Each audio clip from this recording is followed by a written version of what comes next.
I gotta get a whole lot of stuff off my chest.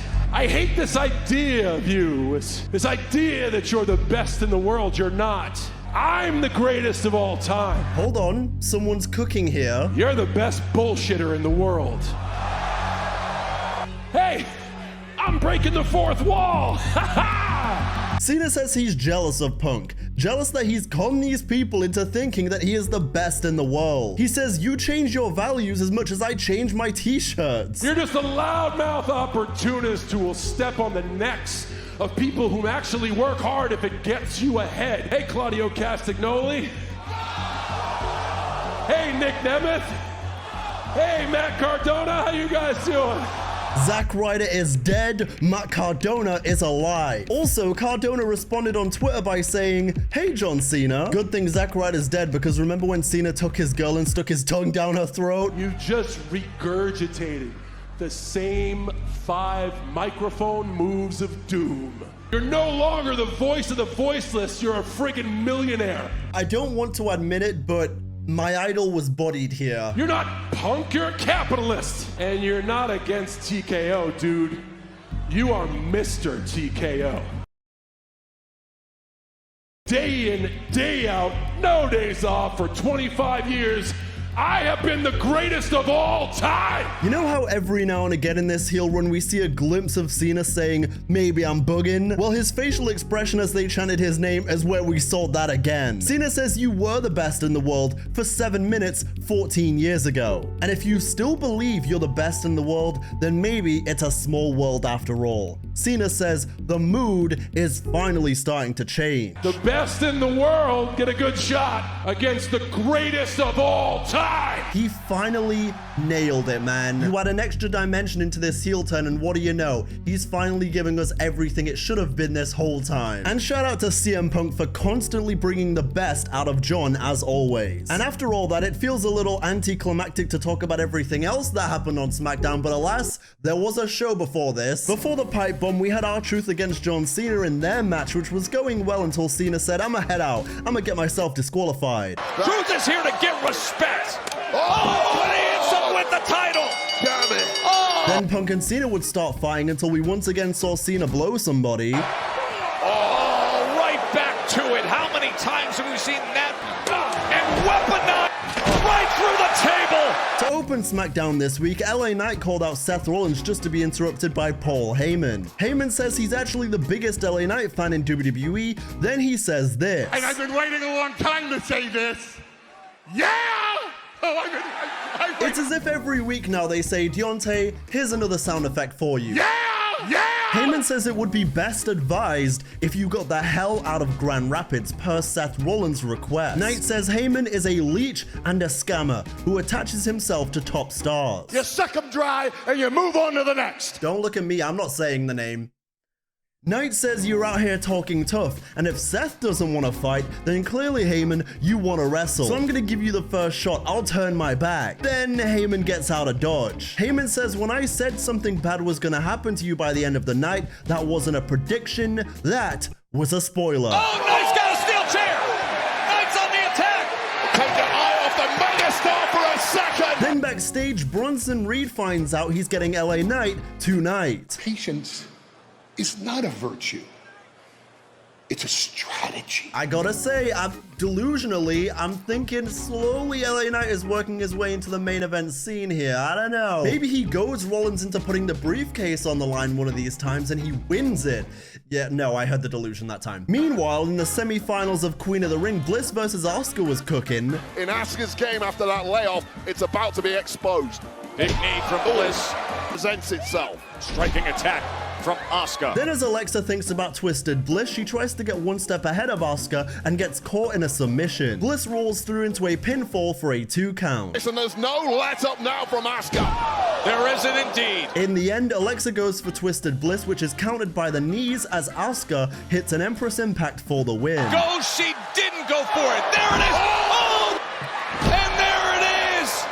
Empress Impact. Asuka winning means she'll face Jade or Roxanne in the finals. Love to see Asuka shining, she's so damn good. Next, we saw Jade Cargill beef up a Michin backstage. Byron Saxton asks Jade about the prospect of facing Perez, then Asuka. Cargill says Rox is still in her proving ground, and this is a throne room where she is built for royalty. This entire tournament, it wasn't built for the future. It was built for a woman that can walk through the fire, shatter glass ceilings, and fix her crown on the way to the top. I'm not walking in just to win.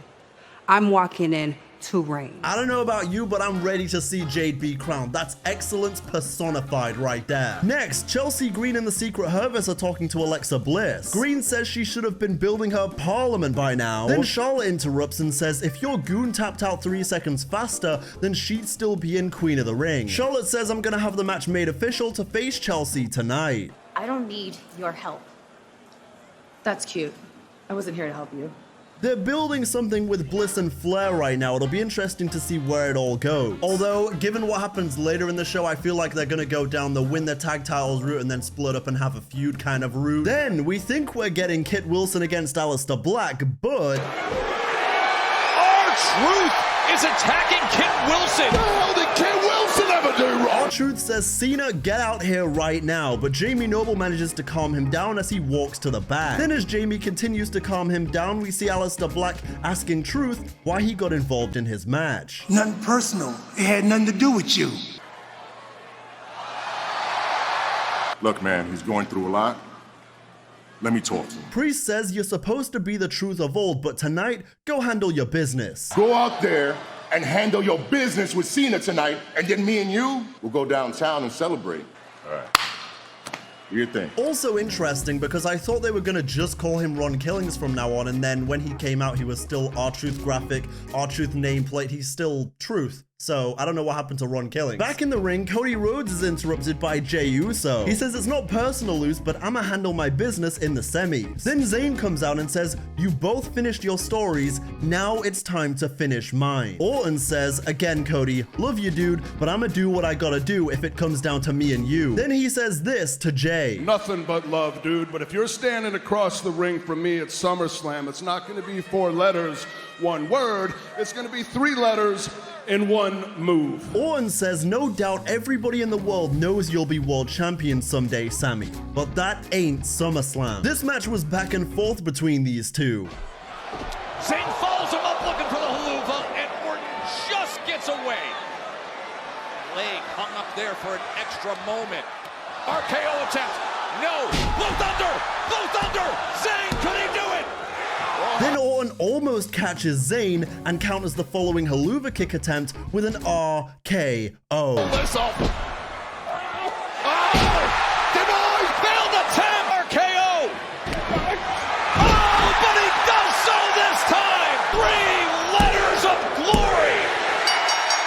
I'm sad that it's still not Sammy's time, but you can't hate Randy. I mean, come on. But I'll say it sure as ain't gonna be Jay Randy in the finals. There's no way. Although saying that, I didn't think Jay was gonna tap out Gunther at WrestleMania, so... Dude, if we have a scenario here where Jey Uso taps out Randy Orton or hits an RKO and then taps him out, I don't know what I'm gonna do. And I like Jey Uso, but the timeline in that scenario where he beats Cody, and then he beats Then Nia Jax gets possessed like Pascal Siakam? She says, Tiffy, you're holding my title until Tafina Carpenter says, no. You're like a toxic ex that I can't get away from, Nia. This is gonna be a last woman standing. You see the force that Nia put on that. Oh, and a leg drop by Then Nia hits another leg drop before Naomi enters with the briefcase. She tries to cash in until Nia interrupts, eventually ending with so much commotion that Tiffany wipes them both out. I'm looking forward to the last woman standing match, but with the way they're really heavily teasing a cash-in already, part of me thinks it may end in a cash-in. Alternatively, I don't want to see this, but what if Naomi costs Jade Queen of the Ring, and then Jade's payback is costing Naomi the cash-in or at least the opportunity to do so? Again, I don't want to see it, but that is a very WWE thing to do. Also, shout out to Naomi with the blonde and black dreads, you know, ball. Then we had that Chelsea Green Charlotte Flair match where Charlotte goes for, Oh, that was was just astoundingly good. Yeah, whatever the hell that means. Sis thinks she's Hangwoman Paige. The chemistry here was a little awkward, I'll be honest, and it really shouldn't have been. Both these women are tremendously talented, as Chelsea went for a Rough Rider at one point, but it really was just a leg lariat in the end. Well, gets sent from the big boot. Oh, Then we saw the dogs barking. denies her. Charlotte, spear! Spear! Sis is not Bronson, break her. Also, the ending was so stupid. Chelsea is tapping / maybe signaling for help from the Secret Service with the figure 8 locked in. The referee rings the bell and then Piper comes in. She's bridging! She's bridging! Oh, the senton comes in after the win! Again, whatever the hell that means. What are we doing here as Charlotte is cleaning up? A big kick from Flair. Charlotte Flair, still not so friendly with Alexa, just shoves past her after all of that. Then Solo Sikoa says, JC, I'ma go out there and clear the air with Jacob Fatu, but be ready. Solo says, one thing I learned as the tribal chief is how to take care of the family. He says, families fight, they argue, but we can still move forward. I still love you. Nobody saw anything in you, Jacob, except me. He says, you're all I've got, Jacob. You're all I need. And the crowd calls BS on that. I love you, man.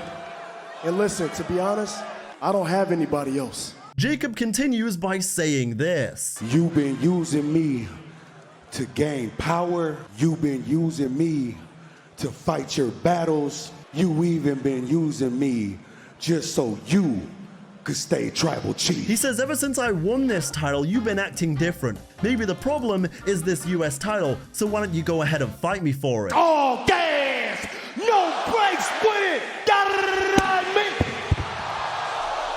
And now he's beaten down. Oh, JC Mateo is here. JC Mateo is here, Wade. Then as the numbers game gets too much, here comes Big Jim. Back up at you! Jacob Fatu!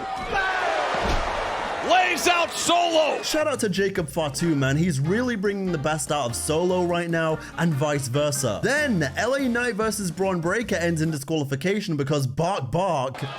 Oh, God. Oh, God. Spear! Spear!